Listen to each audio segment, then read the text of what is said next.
जज साहिबान, इनफरादी जज साहिबान के ऊपर इन्हिसार होता है, कोई उस आज़ादी का भरपूर इस्तेमाल करते हैं, कुछ आज भी नहीं करते हैं, लेकिन एक कम से कम एक स्पेस पैदा हुई और बेहतरी पैदा हुई। तो एक तरफ हमारे पास एक निस्बतन आज़ाद अदलिया हमारे पास सामने आई, दूसरी तरफ एक जमहूरी तसलसल शुरू हुआ, और पाकिस्तान जो कि तकरीबन 70 साल हो गए थे बने हुए, और कभी पाकिस्तान की तारीख में नहीं हुआ था कि एक जमहूरी हुकूमत से दूसरी हुकूमत को ट्रांसफर ऑफ पावर हुआ हो पीसफुल। वो 2013 में पहली दफा हुआ, 2018 में दोबारा रिपीट हुआ। लेकिन अभी भी जो भी पाकिस्तान को देख रहा है उसको नजर आ रहा है कि इस मुल्क के अंदर आज भी कानून की हुक्मरानी नहीं है, कानून सबके लिए बराबर नहीं है। आज भी ये सूरत हाल है कि सबसे ऊपर ताकतवर है, उसके नीचे आइन और कानून है, और उसके नीचे अवाम है। तो अवाम के ऊपर तो आइन और कानून का इतलाक हो रहा है, लेकिन ताकतवर के ऊपर नहीं हो रहा। और ये जब तक सूरत हाल रहेगी तो वो पाकिस्तान जिसके लिए कायद आज़म मोहम्मद अली जिन्ना ने जद्दोजहद की,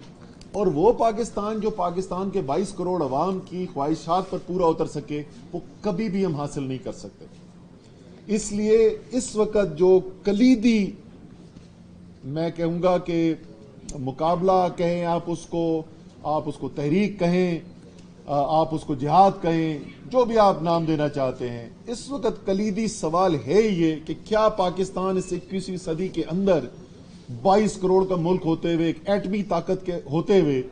एक ऐसा मुल्क होगा जहां कानून की हुक्मरानी होगी, वो मुल्क जो आइन और कानून के मुताबिक चलाया जाएगा,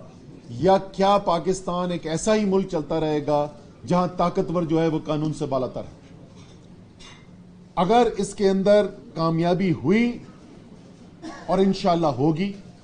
पाकिस्तान ने इस तरफ जाना है कि एक ऐसा मुल्क बनना है जहां चाहे कोई भी हो, चाहे तहरीक इंसाफ की हुकूमत हो, वो कानून के ताबे हो।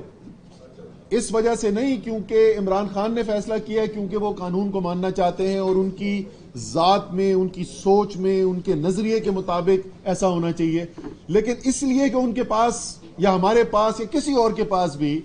ये कोई चॉइस ही नहीं है। ये हमारा फैसला है ही नहीं कि हम कानून को मानेंगे या नहीं मानेंगे। एक ऐसा मुल्क है जहां सबको कानून को मानना पड़ेगा,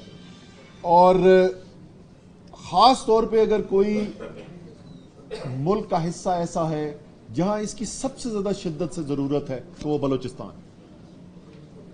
आप बलूचिस्तान, और ये भी हमें सब समझने की जरूरत है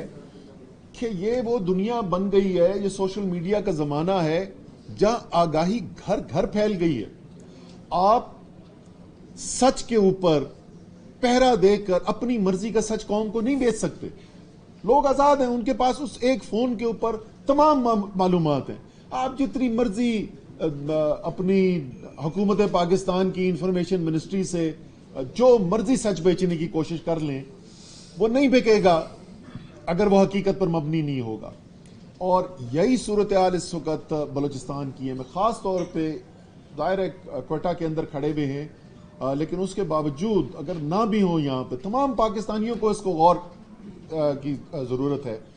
और मैं आपको बताऊं, हमारी हुकूमत ख़त्म होने से कोई आखिरी को दो तीन महीने रह गए थे, उससे पहले भी बड़ी कोशिश की, तरक्याती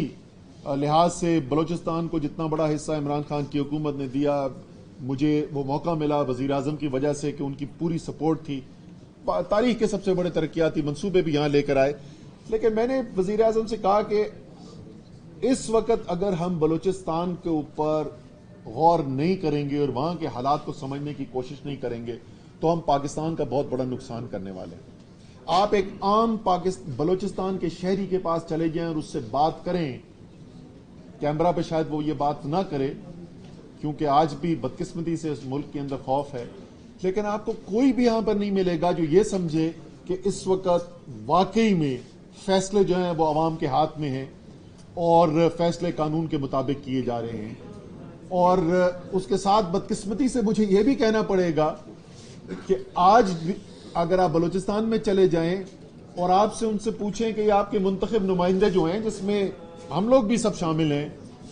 क्या ये वाकई में अवाम की बेहतरी के लिए कानून के मुताबिक काम कर रहे हैं, तो शायद आपको एक भी ना मिले जो इस बात से इत्तफाक करता हो। اور جیسے میں نے کہا وہ پرانا وقت جہاں سب چیزوں کو آپ سچائی کو ڈھانپ کر طاقت سے جبر سے زور کا استعمال کر کے دبا دیا کرتے تھے لوگوں کے احساسات کو، یہ پاکستان کا وقت ختم ہو چکا ہے۔ آج یا پاکستان کے جو فیصلہ ساز ہیں جس کے اندر ہم بھی شامل ہیں،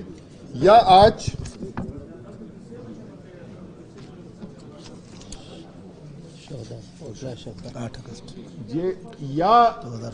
یا ہم جو ہیں وہ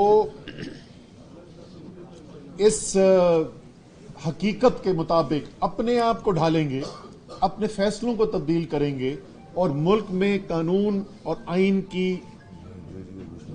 بالادستی کے اوپر یقین کریں گے، اپنے آپ کو قانون اور آئین کے تابع کریں گے، یا نہ تاریخ معاف کرے گی ہمیں اور نہ یہ عوام معاف کرے گی۔ اب فیصلہ جو ہیں، جو فیصلہ ساز ہیں، انہوں نے کرنا ہے، لیکن وکلا برادری کا، عدلیہ کا اس کے اندر ایک کلیدی کردار ہے، اور آپ سب لوگ، اور مجھے بہت خوشی ہے اس بات کی کہ بلوچستان میں آپ لوگ جو ہیں اس کے اندر پہل کرنے والوں میں سے ایک ہیں۔ میں خود اسلام آباد کا الیکٹڈ ہوں، تو مجھے خوشی ہے کہ اسلام آباد سے یہ شروع ہوا کام، لیکن اگلا آپ نے جیسے بتایا کہ رول آف لا کی جو کانفرنس ہے وہ یہاں پر ادھر ہی ہائی کورٹ بلوچستان میں کی جائے گی، اور یہ آپ جو کام کر رہے ہیں، یہ کام ایک ملک کے مستقبل کے لیے، ملک کے ہمارے بچوں کے مستقبل کے لیے آپ یہ کام کر رہے ہیں، اور اس کے اندر انشاءاللہ تعالیٰ آپ نیک نیتی سے کام کریں گے، ہم سب مل کر کام کریں گے تو کامیابی بھی حاصل ہوگی، اور کم سے کم اس جد و جہد کے بعد ہمیں یہ تو ہونا چاہیے کہ وہ جو ہم سے پہلے گزر گئے، جیسے ہم نے دیکھا کہ وکلا کو شہید کیا گیا 8 اگست کا جو واقعہ ہوا، کم سے کم یہ تو کہنا چاہیے ہمیں کہ اس کے بعد کہ ان کی جان رائے گاہ نہیں گئی، اور جو لوگوں نے قربانی دی اس سے پہلے بھی جو اسلام آباد کے اندر دھماکہ ہوا تھا، وکلا جو ہیں اس کے اندر بھی زد بنے، اسی طریقے سے پاکستان کی تاریخ بڑھی ہوئی ہے کہ جس طریقے سے وکلا نے اس ملک کے لیے، قانون کی حکمرانی کے لیے قربانیاں دی ہیں۔ انشاءاللہ تعالیٰ یہ تمام قربانیاں رائے گاہ نہیں جائیں گی، اور ہم ایک بہتر پاکستان کی طرف، ایک آزاد پاکستان کی طرف، حقیقی طور پر آزاد پاکستان کی طرف، ایک انصاف پر مبنی پاکستان کی طرف جائیں گے۔ آخر میں ایک دفعہ پھر جی بہت بہت شکریہ، آپ نے یہاں پہ وضو کیا اور اپنا ٹائم نکال کر یہاں پہ سب آئے۔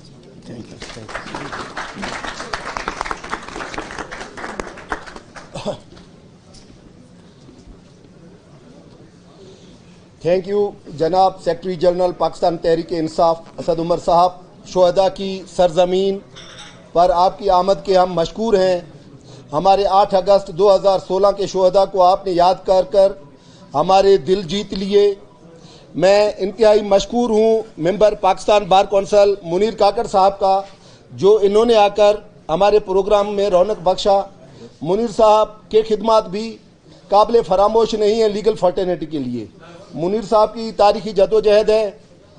مزید وقت کی کمی کو مد نظر رکھتے ہوئے میں اپنے چیف آرگنائزر بلوچستان انصاف لائر فورم جناب اقبال شاہ صاحب سے گزارش کروں گا کہ وہ آئیں اور مہمانوں کا، دوستوں کا شکریہ ادا کریں۔ اور مزید یہ ہے کہ سینئر آئی ایل ایف کے ممبران جنہوں نے شرکت کی ہے، میں ان کے ساروں کے نام تو نہیں لے سکتا، تعداد کافی زیادہ ہے، ان تمام دوستوں کا مشکور ہوں۔ سر اقبال شاہ صاحب۔ اعوذ باللہ من الشیطان الرجیم، بسم اللہ الرحمن الرحیم، اللہم صلی علی رسول الکریم۔ سیکرٹری جنرل تحریک انصاف اسد عمر صاحب، میرے سینئر کولیگ سپریم کورٹ کے لائرز، ہمارے پروونشنل پریزیڈنٹ قاسم سوری صاحب، provincial general secretary Munir Baloch صاحب، ہمارے محترم ایکس گورنر ظہور آغا صاحب، ہمارے سینئر محترم جمیل بوستان صاحب، ہمارے پارٹی کے قائدین میں جو ہے باری بڑیر صاحب، ہماری لیڈیز ونگ کی جنرل سیکرٹری زلیخا صاحب، اور دیگر میرے محترم مہمانوں کا میں، ہمارے منسٹر مبین خلجی صاحب بھی تشریف فرما ہیں، میں ان سب کا تہہ دل سے شکریہ ادا کرتا ہوں کہ یہ یہاں پر آئے، انہوں نے ہمیں یہ عزت بخشی۔ میں نواز تھوڑا سا سائڈ آ جاؤ۔ میں सेक्रेटरी जनरल साहब को एक बात गोशगुजार करना चाहूँगा कि अल्हम्दुलिल्लाह सुप्रीम कोर्ट बार एसोसिएशन की जो इलेक्शन हुए तो उसमें ये क्रेडिट भी अल्लाह पाक ने सिर्फ बलूचिस्तान को दिया कि हमने सबसे पहले जो है आबिद ज़ुबैरी साहब को यहाँ से 18 वोटों से जिताया और सबसे पहले पूरे पाकिस्तान में सबसे पहला रिजल्ट जो है बलूचिस्तान का गया कि हमने उनको योग किया। इलेक्शन में सुप्रीम कोर्ट बार एसोसिएशन में ये क्रेडिट भी ILF पाकिस्तान को और ILF बलूचिस्तान को जाता है कि हमने सुप्रीम कोर्ट एग्जीक्यूटिव कमेटी में अली हसन बुगटी साहब को सुप्रीम कोर्ट एग्जीक्यूटिव कमेटी के वो मेंबर बने जो वहाँ पर ILF को एज वेल एज बलूचिस्तान को रिप्रेजेंट कर रहे हैं। हमारे हालिया जो हाई कोर्ट के इलेक्शन हुए उसमें सीनियर वाइस प्रेसिडेंट शमसरीन साहब जो है जिनका ताल्लुक ILF के साथ और डिप्टी चीफ ऑर्गेनाइजर बलूचिस्तान है उनको अल्लाह पाक ने जो है ये इज्जत बख्शी कि वो जो है इलेक्ट होकर आए। हमारे वाइस प्रेसिडेंट सलीम तरीन साहब जो कि बिल्कुल लिटिल बिट वोटों से जो है वो रह गए लेकिन ये है कि उनकी भी बहुत स्ट्रांग पोजीशन थी। हमने जो तहरीक हमारे चीफ ऑर्गेनाइजर पाकिस्तान शादाब जाफरी साहब ने खान साहब के कहने पर हामिद खान साहब ने और काजी अनवर साहब ने इस्लामाबाद से स्टार्ट की उसका सेकंड सेशन जो है वो कन्वेंशन जो है इंशाल्लाह बलूचिस्तान से हम करने जा रहे हैं जो कि इंशाल्लाह 21 तारीख को होगा जिसमें डॉक्टर सईद साहब जो हमारे फेडरल कोऑर्डिनेटर हैं सेंट्रल कमेटी के वो भी सिलसिले में यहाँ पर तशरीफ लाए हुए हैं तो इंशाल्लाह ताला उम्मीद ये है कि खान साहब जो है वो वीडियो लिंक के थ्रू जो है हमसे खिताब करेंगे। अब पोजीशन इस किस्म की आ गई है सेक्रेटरी जनरल साहब के रूल ऑफ लॉ जो है पाकिस्तान में बेसिकली उसकी रिक्वायरमेंट डिमांड और हर तरीके से ज़रूरत है। अब पाकिस्तान में हर डिपार्टमेंट को अपने डोमेन में काम करना पड़ेगा जो उसका डोमेन है वो उससे बाहर नहीं जाएगा और जब तक रूल ऑफ लॉ की बात नहीं होगी हम लोग किसी तौर से सिविलाइजेशन की तरफ नहीं जा सकते हम किसी तरीके से कोई तरक्की की तरफ नहीं जा सकते। हम इस बात को कोड करते हैं कि 1602 में सबसे पहले जो है रूल ऑफ लॉ की बात जो ब्रिटिश में की गई थी जिनमें उन्होंने कहा कि किंगडम को और उनके साथ साथ जो उनके हाउसेज है उसको इक्वलिटी पे रूल ऑफ लॉ फिक्स है लेकिन इससे पहले उनसे भी पहले 1400 साल पहले ये बात हजूर पाक सल्लल्लाहु अलैहि वसल्लम ने की थी जब उन्होंने कहा था कि अगर एक कबीले का इंसान जो है वो ज़्यादा मालदार हो ज़्यादा अप्रोच वाला हो तो उसके बारे में कोई डिसीजन दिया जाता है और कमज़ोर के बारे में कोई डिसीजन दिया लेकिन आज पाकिस्तान इस बदहाली पे आके खड़ा हो चुका है। सबसे ज़्यादा जो है इस टाइम जो हमारे लॉ को सपोताश किया गया है वो नेप ऑर्डिनेंस है। नेप ऑर्डिनेंस में जो अमेंडमेंट की गई है वो आपके सामने है और पूरे पाकिस्तान के सामने है। अब इंशाल्लाह रूल ऑफ लॉ की सुपरमेसी जब होगी तो ये सारे लॉ जो इस किस्म के जो डार्क लॉ है उसको रिवाइज किया जाएगा और बाकायदा इस स्टेट के अंदर इंशाल्लाह वकला पहले भी इस ये क्रेडिट पाकिस्तान के लॉयर्स को जाता है कि उन्होंने डिक्टेटर के एक चीफ जस्टिस के हटाने के बाद जो एक तहरीक चलाई और अपनी जुडिशरी को पूरी दुनिया में मनवाया। इंशाल्लाह ये क्रेडिट तहरीक इंसाफ को जाएगा ILF पाकिस्तान को जाएगा हमारे जो है लीडरान को जाएगा कि रूल ऑफ लॉ को हम लोग जो है इस मुल्क में एप्लीकेबल करेंगे और इस मुल्क के जो विटनेस बक्स है जो अक्यूज बक्स है उसमें जो है चाहे वो प्रेसिडेंट हो चाहे वो प्राइम मिनिस्टर हो चाहे वो एक आम सिटीजन हो इंशाल्लाह इक्वलिटी की बुनियाद पे आने वाले वक्तों में खड़ा होगा। मैं इसको जद्दोजहद का नाम नहीं दूंगा मैं इसको जहाद का नाम दूंगा। याद रखें कि पाकिस्तान में इस टाइम जहाद की जरूरत है रूल ऑफ लॉ के लिए।